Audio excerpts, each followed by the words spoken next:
Anthony Camden and Alison Alti were the two oboe soloists, joined by the London virtuosi, Tommaso Albinoni's concerto for two oboes in C. I'm Katelyn Mattson, and this is The Green Room. Wichita State University Opera Theater is preparing an evening of opera, including Puccini's one-act opera, Suor Angelica, and I have Alan Held with me to talk all about it. Hello, Alan. Hello, great to be back once again. Always happy to have you on. You always have such incredible stories, not only of your career, I but got to come up with something on. Okay. I'll quiz you later. Yeah. Not only of your career, but just, life in academia. So Suor Angelica, a one-act opera by Puccini. Anybody who has the great fortune of hearing this music probably walks away going, oh my word, that might have been the most amazing thing I've ever heard. Yeah, it's just so beautiful. It's so heart-tugging. That's the thing about Puccini. Of course, he was the master of verismo opera, which means real-life opera, real-life characters, real-life situations.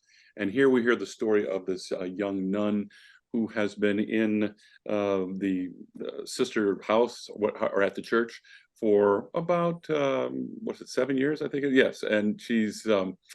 we don't know a lot about her, but then we come to find out that she has this visitor come, and it's her aunt who comes and wants her to sign away her inheritance that she was to have, which you would think becoming a nun she'd already had. But we come to find out that Sister Angelica had a son before she entered into and gave it up for adoption, actually. And we're not giving it for adoption, but for the family to raise, I should say. And then we come to find out some very sad thing happened to the son, and then how devastated Sister Angelica is, and what she tries to do to herself, or what she does to herself. And it's heart-tugging. It's so beautiful. It's just beautiful. But not only are we doing the opera, we're also doing some highlights, because you can't just do Suor Angelica alone, because it's only like 45 minutes long. So you have to do some other things along with us. So we pulled some great other moments of Italian opera. So there's some scenes from Trovatore, from Madama Butterfly, from oh boy, what else? Bellini's opera La Sonnambula, just some Rigoletto music that the audience is really going to enjoy, and our students do well. And they're staged opera scenes? Semi-staged for the scenes. The opera is more full staged. So believe it or not, we're doing it in Wiedemann Hall, which is a different place to do opera. It's more of a concert hall. So we've devised multiple ways to show these scenes in a different way. The students will be all throughout the theater and interacting with the audience members on a different level. So not for Angelica. Angelica's up all on the stage. I think Wiedemann Hall would be a beautiful setting for Suor Angelica. With the organ there as well. Which just I was a little, wasn't sure how this was going to go when we started rehearsing it, but I'm finding that the way the voices blend and the choral singing that comes with it just sound gorgeous in that hall. I think even better than it would in Miller Concert Hall. Is it being performed with a piano? Yes, piano. To do it with instruments in Wiedemann would be tough because it's so echoey for instruments. So piano is perfect. And what's really great about this too is because Wiedemann is small enough that it's very intimate, and the audience can feel very close to the singers and relate to it all much better, I think. Suor Angelica, and then also an evening of opera arias and scenes, is Friday, November the 10th. At 7:30, and Sunday, November the 12th at 3 p.m., but in Wiedemann and not Miller Concert Hall.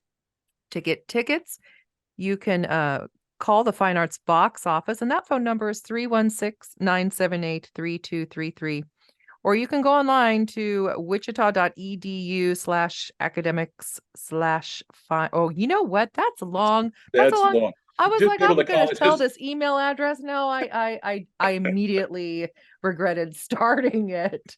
You can go to the Wichita State University website, or go to visit the Facebook page. University Voice and Opera has a Facebook page. Box office works. All of that works. Yeah. We need a smaller link. That's for sure. Yes.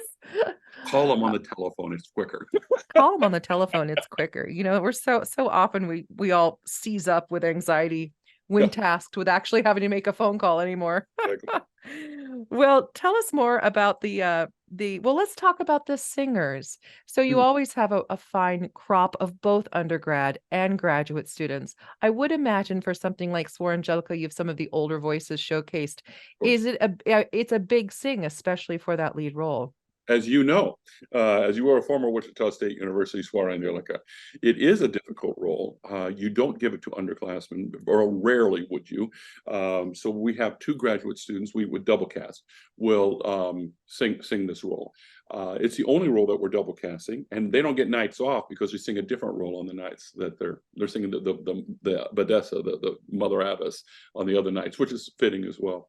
But yeah, we have some wonderful singers this year, as we usually do. And when I was putting together the program, one thing that was really interesting to me, because we always list the hometowns of the singers, we only have two that are from Kansas. Our students are from all over the country this year, and we have one from South Korea as well. So we've really become an international university, and an international opera program as well. So our students are really top notch. We're thrilled with the talent we have on hand. We're going to give our listeners a little teaser, what's to come. So I'm pressing play on part of this Suor Angelica opera. It happens after one of Suor Angelica, well, her aria, and it's a chorus. You can hear the nuns accompany her in the background. Can you give us kind of an idea of what we're listening to? And, if you don't want to spoil it, don't spoil it, but just give us a little bit of context. I'm not exactly sure which scene, because there's two choral scenes that follow it. Oh, it's not the very end one. Not the very end. Okay, thank you. So after she sings this phenomenal aria called Senza Mama, meaning without your mother, um, the chorus, the women try to console her and lift her up, and there's a lot of praying, interceding to the Virgin Mary and to the angels in heaven to protect her. And Glorioso Virgine. I mean, it's just glorious music. Yeah. Oh, it's so good. Well, we're going to hear Renato Scolto sing this with the Philharmonia Orchestra and be back with Alan Held from Wichita State University. Just lush, gorgeous music by Puccini, his one-act opera Suor Angelica, which is being staged by the Wichita State University Opera Theater. The performances are this Friday evening at 7:30 in Wiedemann Concert Hall, and again, Sunday matinee at 3 o'clock in Wiedemann Concert Hall. I have Alan Held, the director of opera, joining me in the green room. All right. We were talking about the students. I think we left off talking about how you have graduate students singing the role of Suor Angelica, but in your opera theater department, you of course give everybody an opportunity to be on stage, whether it's in chorus or small ensembles. Something I insist on. How can people major in voice, major in opera, whatever, and then never perform it? And many schools, students will go and they'll spend the 4 years, even 6 years, and never really have a chance to perform. And I insisted when I took over this position that our students had to be performing from a very early time, and they do. We have freshmen singing roles in Suor Angelica. We have sophomores, juniors, seniors, all the way up through graduate students, and it's really important. I was always amazed when I came to Wichita State as a student. Actually, after I left Wichita State and went on to other things, I already had 6, 7, 8 roles under my belt, and you'd find people who were in graduate school who had never sung a role on stage. We have students who we recruit that come in who say, I've never sung a full role. I just don't see how that's possible. I think that's ludicrous. So we make sure that we do operas where people all get to sing. And then we also do a scenes program, and we'll do that this February as well, where we can also get students involved in smaller roles, big roles, arias, whatever. It always develops different every year. It's always also one of my favorite things we do every year because it is so unique each year. And we've been doing it now for 6 or 7 years, and we've never repeated a piece of music once. So oh my goodness, so much repertoire that they can all sing. Yeah. And students love it too. And we present that in a pretty unique manner as well. We don't use sets for that, but we use a kind of costume. And it's great education for them. And this is educational opera, as it should be. Can you speak about the appropriateness of certain repertoire for a young operatic singer? People who aren't familiar with, the voice and how it develops. If you're an opera lover, an audience member, you might be demanding Tosca. You're like, what are these operas? Where are the ones that I want to hear? But they just might not understand that a young voice can't handle it. Well, I equate a lot of things to athletics because I was an athlete early on, and you would not throw a junior high school pitcher into a major league baseball game. And the same thing, and you realize that children start playing their sports, they start doing it 7, 8, 9 years old or something like that. When you are an 18-year-old, 19-year-old, 20, 21, 22-year-old singer, you're not physically ready to be in the big leagues. Your voices are not, no more than a junior high school baseball player is ready to be in professional baseball. It's the same. The human voice, the male human voice doesn't even mature until it's in its 30s. So to take on roles that are too heavy for you would do damage. If you put a young athlete on a football field with a bunch of big guys like that, they'd be squashed. The same thing would happen vocally. They'd be damaged, and we can't let that happen. We have to make sure a career is not just a 2 or 3 or 4 year thing, that it is a 25, 30, 35-year-old or 35-year long career. And so we're very patient with it and patient with the human voice. You can't rush these things. You be careful. You have autumn arias this semester? Yes. Oh, yes. I forgot about that. That's a week from. That's on the 20th. It'll be Like next Monday? Yeah. Or no? Week and a half Monday. Yeah, it's on my birthday. Yes, 2 weeks.